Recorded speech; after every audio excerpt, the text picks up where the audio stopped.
आप कौन हैं? आप सब भगवान हैं। आप भगवान हो, हाँ या ना? हैं, पर आपको पता ही नहीं कि आप कौन हैं। हीरे को पता ही नहीं कि हीरा हीरा है। घोड़े की रेस जब होती है ना, तो जो घोड़ा दौड़ में सबसे आगे निकलता है वह चैंपियन कहलाया जाता है। उस घोड़सवार को इनाम मिलता है, हाँ या ना? अच्छा, घोड़ा बहुत तेज दौड़ता है। एक बार घोड़ों की दौड़ हुई, सबने अपने अपने घोड़े मैदान में उतारे। एक आदमी का घोड़ा बहुत बढ़िया था, बढ़िया तेज चलता, उसको घुड़सवारी अच्छी आती थी। वह ऐसे दौड़ाया घोड़े को, सबसे तेज दौड़ा, टॉप पे चला गया। 1,00,000 रुपए उसे इनाम मिला। अब ये बताओ, मेहनत किसकी है? दौड़ा कौन? दौड़ा कौन? घोड़ा। घोड़ा दौड़ा और जीता, घोड़ा जीत गया। लेकिन घोड़े से पूछा गया, क्यों तुम जीत गए? उसे क्या पता कि जीत क्या होती है और हार क्या होती है। उसे क्या पता कि इनाम क्या होता है, सम्मान क्या होता है। उसको तो सिर्फ ये पता है कि मुझे दौड़ना है। घोड़े को नहीं पता कि मैं कौन हूं। मैं आज चैंपियन बन गया हूं। दौड़ा उसने, केवल वो दौड़ा दौड़ा दौड़ा। उसी तरह जैसे वो घोड़ा सिर्फ दौड़ता है, उसे नहीं पता कि वो क्यों दौड़ रहा है, क्यों, कहां जाएगा दौड़कर, कुछ नहीं पता, वो सिर्फ दौड़ता है। आज का व्यक्ति भी उस घोड़े की तरह सिर्फ दौड़ रहा, सिर्फ दौड़ रहा। आपको पता ही नहीं कि आप कौन हैं। दौड़कर कहां जाना है ये भी नहीं पता, बस दौड़ रहे हैं, दौड़ रहे हैं। क्या मंजिल है आपकी, कहां जाना है, कुछ भी नहीं पता, बस दौड़ रहे हैं। इसलिए संसार की तरफ ना दौड़कर दौड़ना ही है तो भगवान की तरफ दौड़ जाओ, कल्याण हो जाएगा। अभी हम पत्नी की तरफ दौड़ रहे हैं, पुत्र की तरफ दौड़ रहे हैं, परिवार की तरफ दौड़ रहे हैं, पैसे की तरफ दौड़ रहे हैं। अभी थोड़ी देर पहले हमने कहा कि पैसा कमाना चाहिए, अब देखो हम कहने लगे कि पैसे की तरफ मत दौड़िए। तो ये दो बातें हो जाएंगी, ये दो बातें नहीं हैं। मैं आपको इसका स्पष्टीकरण कर दूं। पैसा कमाइए बहुत, पैसा बहुत कमाइए, लेकिन उस पैसे के प्रति आसक्ति ना रखिए, ममता ना रखिए। मेरा पैसा है, कमाइए बहुत, सफल अपने आप को बनाइए, पर उस पैसे से आपका अटैचमेंट ना हो। बात समझ में आ रही है? पत्नी के बीच में रहो, पुत्र के बीच में रहो, सबकी जिम्मेदारियां निभाओ। बच्चों को प्यार करो, कपड़े खरीदो, बच्चों को पढ़ाओ लिखाओ, शादी विवाह करो, सब जिम्मेदारियां निभाओ, लेकिन अटैचमेंट ना हो। ये ना हो कि मैं इसके बिना जी नहीं सकता, इसके बिना रह नहीं सकता। ये जो तुम्हारी आसक्ति है यही तुम्हें नरक ले जाएगी। सारी जिम्मेदारियों को हंसते मुस्कुराते पूरा करो, लेकिन ये याद रखो कि इन सब के ऊपर ईश्वर है। मेरा असली संबंध ईश्वर से है, इन लोगों से मेरा संबंध नहीं है। ये बात आपको पता होनी चाहिए। यदि पैसा कमाते हुए हम ये रख लें कि ये पैसा हमारा नहीं है, ये पैसा ईश्वर ने हमें जो दिया है वह सेवा के लिए दिया है, परमार्थ के लिए दिया है, तो फिर हमारा उस पैसे से कोई अटैचमेंट नहीं रह जाएगा, कोई लगाव नहीं रह जाएगा। और जब पैसे से लगाव होता है ना, तो लोग पैसों के लिए रोते हैं, और पैसों से लगाव ना हो तो फिर रोना होना नहीं होता। तो हम ये कहना चाह रहे हैं कि पैसा बहुत कमाओ, पर पैसे के लिए भागो मत। पैसा मेरा है, मेरा पैसा ये नहीं। मेहनत करो, मेहनत खूब करो, पैसा खूब कमाओ, लेकिन उसके प्रति लगाव ना हो। हम समझा रहे हैं, आप समझ रहे हैं हम क्या कहना चाह रहे हैं? स्पष्टीकरण नहीं आ रहा हो तो हम और करें? नहीं आ रहा, कर दें स्पष्ट, सुन लो। जैसे पका हुआ नारियल, नारियल का गोला नारियल की खोपड़ी के अंदर रहता है। नारियल कितना बाहर से मजबूत होता है, उसके अंदर क्या होता है? नारियल का गोला। पका हुआ जो नारियल होता है ना, वह खोपड़ी से अलग होता है, चिपका नहीं होता। अच्छा, कच्चा नारियल होता है ना, वह खोपड़ी से चिपका रहता है। आप कच्चे नारियल को तोड़ेंगे ना तो खोपड़ी टूटेगी, तो नारियल का गोला भी टूट जाएगा, हाँ या ना। लेकिन पके हुए नारियल को तोड़ेंगे तो खोपड़ी टूटेगी पर उसका गोला नहीं टूटेगा। तो जो कच्चे लोग हैं वो कच्चा नारियल बाहर वाले से चिपका है और बाहर वाले का नुकसान हुआ, खोपड़ी टूटी तो अंदर वाला भी टूट गया। जब तुम अपनी बेटी, बेटा, पति, पत्नी, पैसा से चिपके रहोगे, जैसे कच्चा नारियल खोपड़ी से चिपका है, तुम भी चिपके हो पैसे से, पत्नी से, परिवार से, संसार से चिपके हो। और यदि जरा कुछ हुआ व्यापार को, बिजनेस को, पत्नी को, पति को, बेटी को, बेटा को, तो तुम भी रोने लगे, हे भगवान मैं तो मर गया, मैं तो मर गया। तुम थोड़ी मरे हो, तुम्हारी पत्नी मरी है। तुम्हारी पत्नी, महाराज मैं मर गया, महाराज मैं मर गई, क्यों? मेरा पति मर गया। अरे तुम्हारा पति मरा है, तुम जिंदा हो ना? मैं मर गई, मैं मर गई, मैं मर गया। ये क्यों तुम मर गए, क्यों मर गई? क्योंकि तुम बाहर वाले से चिपके थे। कच्चे नारियल की खोपड़ी टूटी तो गोला भी टूट गया। ऐसे ही तुम्हारा हाल है, बाहर वाला टूटा तो तुम भी टूट गए, वो मरा तो तुम भी अपने आप को मरा हुआ समझ रहे हो, क्योंकि तुम उसके प्रति तुम्हारा अटैचमेंट था, लगाव था। इसलिए संसार का व्यवहार बराबर करना है, पति पत्नी पुत्र परिवार का व्यवहार तो करना है, पर अपने आप को पका हुआ नारियल की तरह बाहर वाले से बिल्कुल अटैचमेंट ना हो, रहे भीतर। नारियल का गोला है तो खोपड़ी के भीतर, पर है अलग, खोपड़ी से अलग है कि नहीं? नारियल टूटता है पका हुआ तो खोपड़ी टूटती है, गोले का कुछ नहीं होता। उसी प्रकार जब आप पक जाएंगे तो आपके व्यवहार बदल जाएंगे। संसार के लोगों का कुछ भी होता रहे, आप तो समझ जाएंगे कि मेरा भी तो एक दिन जाना होगा। इसलिए हम भगवान का चिंतन करें, हम संसार के लिए रोए ना, मरे ना। अब वो मर गया तो हम भी मर जाएं। कई लोग ना, एक सज्जन मरे तो उनके एक अपने सहयोगी ने फांसी लगा ली, वो भी मर गए। बोले अब इनके बिना हम क्या जिए? ये कौन लोग हैं? कच्चे नारियल, खोपड़ी टूटी तो ये भी टूट गए। अरे बाहर वाली दुनिया अलग है, ये बाहर की दुनिया तो बनती और बिगड़ती रहती है। बेटा आएगा जाएगा, पत्नी आएगी जाएगी, परिवार आएगा जाएगा, बिजनेस व्यापार बनेगा बिगड़ेगा। ये संसार में जो बना है वह बिगड़ने के लिए बना है। बताओ, ये इमारत बनी है किस लिए बनी है? एक दिन ये इमारत गिरेगी कि नहीं? हाँ या ना? आज ना सही, कल कल ना सही, 10 साल बाद, 20 साल बाद, 50 साल बाद, 100 साल बाद, 200 साल बाद यदि इमारत बनी है, गिरेगी कि नहीं? बनी क्यों है? गिरने के लिए। तुम्हारा जन्म हुआ है किस लिए?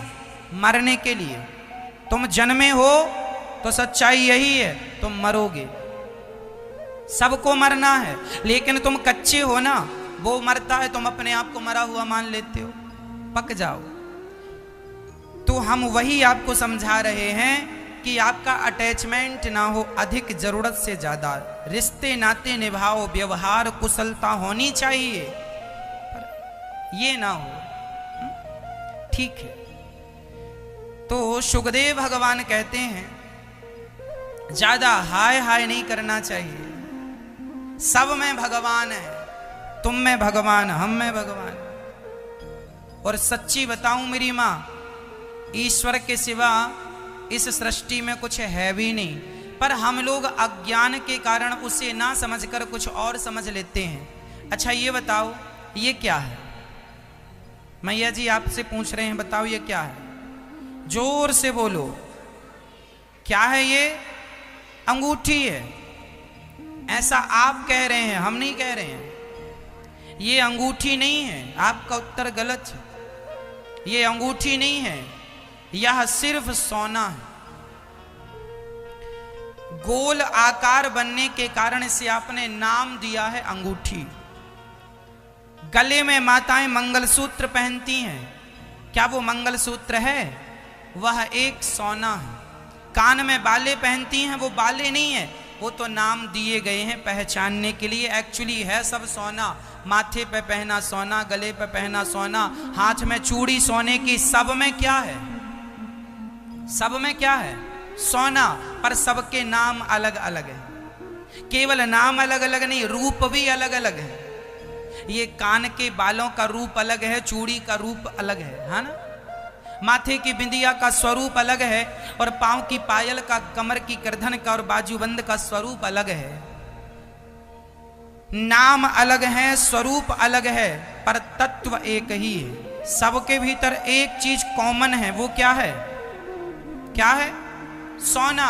उसी तरह तुम स्त्री हो, तुम पुरुष हो, कोई स्त्री, कोई पुरुष, कोई चींटी, कोई हाथी, नाम अलग अलग हैं, रूप अलग अलग हैं, पर सबके भीतर तत्व एक ही है, परमात्मा ही सबके भीतर है। जैसे हर आभूषण में सोना ही सोना है, उसी प्रकार स्त्री स्त्री नहीं है, पुरुष पुरुष नहीं है, परमात्मा ही स्त्री है, परमात्मा ही पुरुष है, परमात्मा ही चींटी है, परमात्मा ही हाथी है।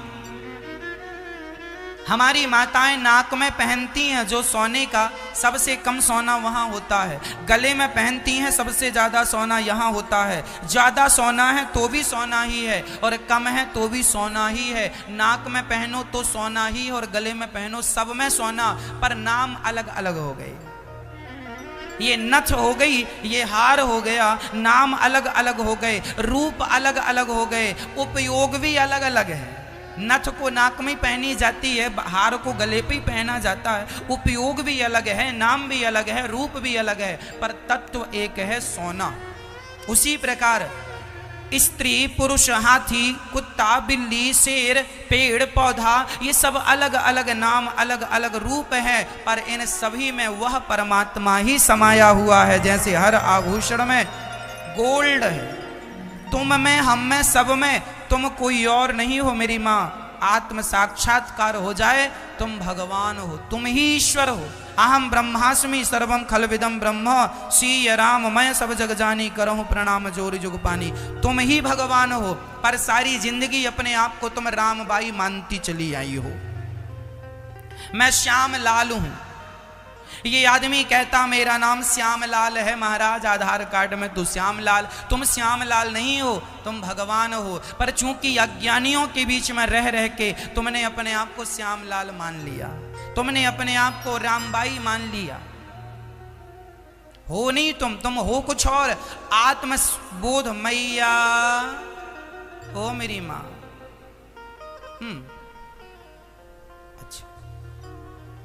हमें लगा आप सो रही हैं मैया, ध्यान दो। तो चलिए एक छोटा सा उदाहरण और आपको दे दूं, फिर आपको आगे ले चलूं। अच्छा ये बताओ, ये क्या है? ये क्या है? क्या है? रुमाल। और अच्छे से बताओ क्या है ये? रुमाल नहीं है, ये कपड़ा। कपड़ा भी नहीं है मैया, ना रुमाल है ना कपड़ा है। ये क्या है? अच्छे से देखो, धागा। एक एक धागा मैं निकाल दूं ना, तो ना कपड़ा रह जाएगा ना रुमाल रह जाएगा। एक्चुअली ये धागा है, पर देखने में लगता है ये रुमाल है, देखने में लगता है ये कपड़ा है। उसी प्रकार है ये धागा, पर देखने में लगता है रुमाल। उसी प्रकार जिसे तुम संसार कहते हो, वो संसार नहीं है। संसार के रूप में ईश्वर ही व्याप्त है, लेकिन अज्ञान के कारण जैसे आपने कपड़े को, जैसे आपने धागे को कपड़ा नाम दे दिया, उसी प्रकार परमात्मा का एक नाम संसार है। ये संसार जो है संसार नहीं है, ईश्वर ही संसार बना। धागा ही कपड़ा बन गया, धागा ही रुमाल बन गया, धागा ही तुम्हारी साड़ी बन गई, धागा ही तुम्हारा पैंट और शर्ट बन गया। सबके भीतर क्या है? सबके भीतर धागा है। लेकिन लोग कहते हैं ये साड़ी अच्छी है। साड़ी तो दिखती है, पर साड़ी में पिरोए गए धागे को कोई नहीं देखता, जबकि साड़ी का कोई अस्तित्व नहीं है। सारे धागा कहें कि मैं जा रहा हूं, तो साड़ी रह जाएगी? बताओ, साड़ी से धागा है या धागा से साड़ी है? किससे क्या है? साड़ी से धागा नहीं है, धागा से साड़ी है। उसी प्रकार इंसान से भगवान नहीं है, भगवान से हम इंसान हैं। हम तो साड़ी हैं और परमात्मा हम सबका धागा है, हम रुमाल हैं और ईश्वर इस रुमाल में पिरोया हुआ धागा है। हम कुछ नहीं है, एक एक धागा अभी भगवान निकलने लग जाएं। ये धागा देखिए, मैं धागा भी गिना दूं तुम्हें। एक धागा ईश्वर ने यहां से डाला तो देखो तुम्हारी आंख ठीक ठीक काम कर रही है। जिसकी आंखें खराब हो गई समझ लेना कि इसके धागे निकलने लग गए। एक एक धागा। अच्छा एक बात और है मेरी माँ, कि साड़ी से यदि धागा निकलने लग जाए, एक धागा निकल गया तो साड़ी में जितना भी सुंदरता थी ना, धागा निकल जाने से वो माइनस हो जाएगी, बिखर जाती है साड़ी। धागा एक निकल जाए ना तो उसका बहुत कुछ बिगड़ जाता है। हाँ या ना? जिसे कहते हैं छिन गई साड़ी, छिन गई। छिन गई मीन्स धागा निकल गया। उसी प्रकार तुम भी साड़ी हो, हम भी साड़ी हैं। आंख कमजोर पड़ गई मतलब छिन गई, अर्थात धागा निकल रहा है। हाथ कमजोर, ये बुढ़ापा जो तुम्हारा आ गया, ये सारे धागे निकलने ही तो लगे, साड़ी छिनने लगी। हाँ, इसलिए शुकदेव भगवान कहते हैं सब में ईश्वर है और अधिक से अधिक श्रोतव्य, कथाओं को सुनो, कीर्तितव्यश्च कीर्तन करो, स्मर्तव्यश्च स्मरण करो, भगवान का स्मरण करते रहो। शुकदेव भगवान ने कहा ज्यादा संग्रह परिग्रह में ना पढ़ो, भगवान का चिंतन करो। अकामः सर्व कामो व मोक्ष कामा उदारधि तीव्रेण भक्ति योगेन यजेत पुरुषम परम। परमात्मा सब कुछ देने की सामर्थ्यता, इसलिए उनकी शरणागति ग्रहण करो। शुकदेव भगवान ने भगवान को नमस्कार किया। नमः परस्मै पुरुषाय भूयसे सदुद्भव स्थान निरोध लीलया ग्रहीत शक्ति त्रितयाय देहिना मंत्र भवायानुपलक्ष्य वर्तमने। अहमेवास भगवान ब्रह्मा जी जब प्रकट हुए, अहंकार न आए, चतुश्लोकी भागवत का उद्बोधन किया। अहमेवास में वाग्रे नान्यद यद सद सत परम पश्चादहम यदे तच्च यो वशिष्येत सोस्मे हम ऋतेर्थम यत् प्रतीयेत न प्रतीयेत चात्मनि तद विद्यादात्मनो मायाम यथा भासो यथा तमः यथा महांति भूतानि भूतेषु च वचेष्वनु प्रविष्टानि प्रविष्टानि तथा तेषु न तेष्वहम् एतावदेव जिज्ञासं तत्व जिज्ञासुनात्मनः अन्वयव्यतिरेकाभ्याम यत् स्यात् सर्वत्र सर्वदा। ऐसा दिव्य वर्णन शुकदेव भगवान कहते हैं भगवान ने ब्रह्मा जी को किया। अत्र सर्गो विसर्गश्च स्थानम पोषण मूतया मनवंतरे शानुकथा निरोधो मुक्तिराश्रय 10 लक्षणों का वर्णन। भागवत में भगवान के स्वभाव का भी वर्णन है। भगवान का स्वभाव कैसा है? विदुर जी के दुर्योधन के यहां जब भगवान शांति दूत बन के गए, अच्छा महाभारत का जब युद्ध हुआ, उस युद्ध को रोकने के लिए भगवान ने बहुत प्रयास किए थे। आप लोग भी अपने घर में युद्ध ना हो इसके प्रयास किया करो मैया जी। सास बहू का युद्ध ना हो, देवरानी जेठानी का युद्ध ना हो, भाई भाई का युद्ध ना हो, इस युद्ध को रोकने का आप प्रयास करते हैं कि नहीं? मैया जी हम पूछ रहे हैं आपसे, आप लोग प्रयास करते हैं कि नहीं? हाँ या ना? नहीं। युद्ध रोकने का प्रयास किया करो। भगवान भी युद्ध रोकने के लिए शांति दूत बन के गए और पांडवों को कौरवों को भगवान ने शांति की बात कही। दुर्योधन पांडवों को 5 गांव दे दो। दुर्योधन बोला सुई की नोक बराबर जगह देने को मैं तैयार नहीं। शांति का कोई विकल्प नहीं है, पर फिर भी लोग शांति से काम करते ही नहीं, विवाद करते हैं। लोग बहुत बोलते हैं, बोलते ही जाते हैं। दुर्योधन भी बोलता गया भगवान। अच्छा दुर्योधन बहुत बोलता था। एक बार पितामह भीष्म से बोला कि तुम पक्षपाती हो।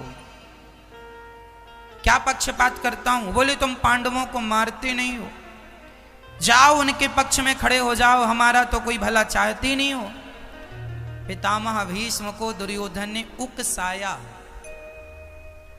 पितामह ने कह दिया, ठीक है, यदि मुझ पर यह झूठा आरोप लगता है पक्षपात का, मैं संकल्प लेता हूं कल के युद्ध में या तो मेरा अंत होगा या पांडवों का अंत होगा। कल मेरे जीवन का अंतिम युद्ध होगा, या मेरा अंत या पांडवों का अंत। अब तो सारी सेना में खलबली मच गई कि पितामह की प्रतिज्ञा आज तक अधूरी नहीं हुई। पितामह कह रहे हैं कल पांडवों को मार डालेंगे। जब द्रौपदी को पता चला तो द्रौपदी भगवान की शरण में गई। भगवान श्री कृष्ण बांसुरी बजा रहे थे। द्रौपदी ने कहा, श्याम सुंदर, मेरे पतियों पर संकट आया है और तुम बांसुरी बजा रहे हो।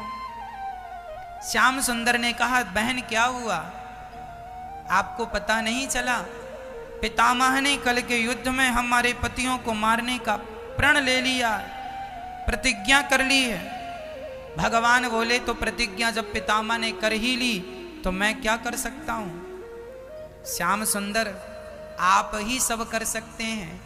यदि आपने आज कुछ नहीं किया तो कल मेरे पतियों को कोई नहीं बचा सकता। भगवान के चरणों में द्रौपदी गिर पड़ी, रोने लगी, हे श्याम सुंदर, मेरे सुहाग को बचा लो। पितामह की प्रतिज्ञा कभी खाली नहीं जाती। यदि मेरे पांचों पति मर गए तो कौरवों की विजय हो जाएगी, और कौरव यदि रह गए तो सोचो संसार का क्या होगा। कौरव जैसे लोगों की यदि सिंहासन बच गई तो ये अपने राज्य में कितना अत्याचार करेंगे, इसकी कल्पना भी नहीं की जा सकती। हे श्याम सुंदर, मेरी रक्षा करो। भगवान बोले, द्रौपदी, आज मैं कुछ नहीं कर सकता, जो करना है तुझे करना। अच्छा, मैं क्या करूं? तू अपने पतियों को बचा सकती है। कैसे बचाऊं? एक उपाय है, तू मेरे साथ चल। भगवान द्रौपदी को लेकर चले जहां पितामह भीष्म ध्यान मग्न थे। लगभग रात्रि के 12 बज रहे थे, सब सो रहे थे, पर पितामह भगवान श्री कृष्ण का चिंतन कर रहे थे, ध्यान मग्न थे। पितामह भीष्म भगवान श्री कृष्ण के अनन्य भक्त हैं। अनन्य, जब आंख बंद करके प्रणाम, जब ध्यान कर रहे थे, तभी भगवान ने कहा, मैं बाहर खड़ा हूं, तुम अंदर जाओ, लंबा घूंघट डालना और पितामह को प्रणाम करना। चली द्रौपदी, लंबा सा घूंघट डालकर पितामह को प्रणाम किया। पितामह प्रणाम। पितामह को लगा दुर्योधन की पत्नी है, क्योंकि हमारे कक्ष में तो पांडवों का आना वर्जित है, कौरव ही होंगे ये कौरव, दुर्योधन की पत्नी।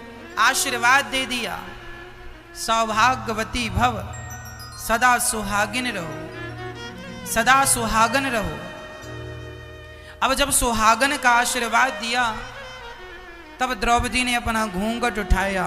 वाह पितामह, कल मेरे पतियों को मारने की आपने प्रतिज्ञा कर ली और आज मुझे अखंड सौभाग्यवती का वरदान दे रहे हैं। पितामह दंग रह गए। द्रौपदी, यहां तुम अकेली नहीं आई हो। बाहर निकलकर देखा तो दरवाजे में द्रौपदी की चरण पादुका लेकर श्याम सुंदर खड़े थे। पितामह ने कहा कि ये चरण पादुका किसकी हैं? बोले द्रौपदी की। तो आप इसे छाती से क्यों लगाए हैं? भगवान ने कहा, कोई देख लेगा कि द्रौपदी आपके कमरे में क्यों आई है, इसलिए चरण पादुका छाती से लगाकर खड़ा हूं। पितामह, भक्त की रक्षा के लिए उसकी चरण पादुका छाती से क्या, माथे से लगाना पड़े तो मैं माथे से लगा लूं।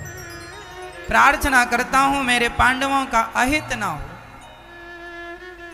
पितामह रोने लगे। श्याम सुंदर, जिनके रक्षक आप हैं, भला उन्हें मैं कैसे मार सकता हूं? कल का युद्ध मेरे जीवन का अंतिम युद्ध होगा। और पितामह, दूसरे दिन के युद्ध में बाणों की सैया पर लेट गए। परंतु उन्होंने पांडवों पर एक आंच नहीं आने दी। भगवान अपने भक्तों से अत्यधिक प्यार करते हैं, भक्तों अत्यधिक प्रेम करते हैं, इसलिए पांडवों का अहित नहीं होने दिया। वही भगवान शांति का प्रस्ताव लेकर आए तो दुर्योधन ने ठुकरा दिया। हमें नहीं शांति का प्रस्ताव स्वीकार करना। फिर क्या करोगे दुर्योधन? युद्ध करेंगे, युद्ध करेंगे। भगवान ने समझाया युद्ध करने में बड़ा नुकसान होगा, कोई नुकसान नहीं मैं करूंगा। अंत में परिणाम सब